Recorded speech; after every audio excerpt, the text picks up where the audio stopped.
The U.S. Justice Department faces a deadline from Congress today to turn over highly anticipated documents related to Jeffrey Epstein. House Oversight Committee Chairman James Comer said yesterday that department officials informed his panel they would begin providing those records on Friday.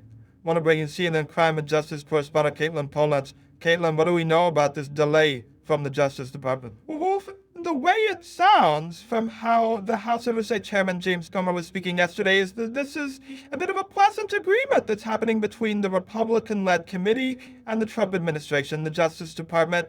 We do know that there was a deadline. The House Oversight Committee had subpoenaed essentially everything in the Epstein files, so the investigative material, as well as anything around Epstein's death in 2019 when he was in jail.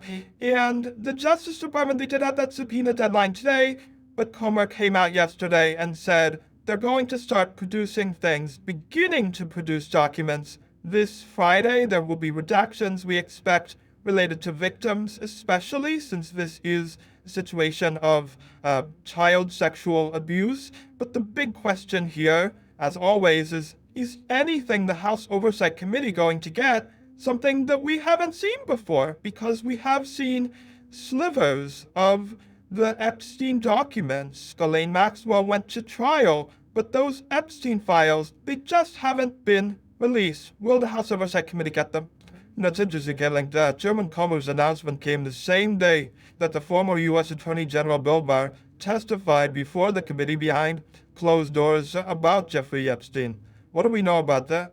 Well, Barr is one of 6 different attorneys general, former attorneys general, who've been subpoenaed to testify to this committee in a deposition. He's the first one to go up to the Hill.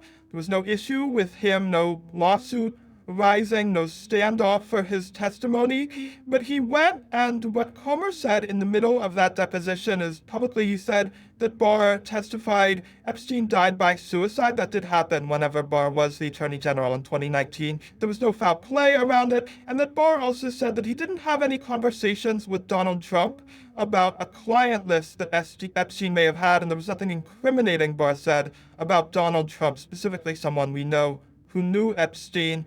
Again, we're going to have to see what others will have to say. And one thing no one's talking about right now is what did Ghislaine Maxwell tell the Justice Department just a couple weeks ago? Will that transcript be something that the House Oversight Committee pushes for? Right now, what they're pushing for is information from so many attorneys general, FBI directors, the Clintons, people who are in the rearview mirror of the Epstein investigation. A lot of history there.